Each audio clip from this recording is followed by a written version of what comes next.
হাজবেন্ডের সাথে দুপুরে রাগারাগি হয়েছে, তার সংসারে থাকবো না বলেছি, বাসা থেকে সে কোনোভাবে বের হতে দিবে না, কিন্তু আমি তো যাবই। অনেক চেষ্টার পরও আটকাতে পারছে না।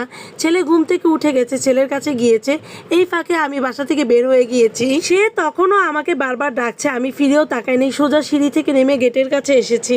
এরপরেই দেখি এক ফেরিওয়ালা আসছে, চোখে পড়লো একটা ডালা।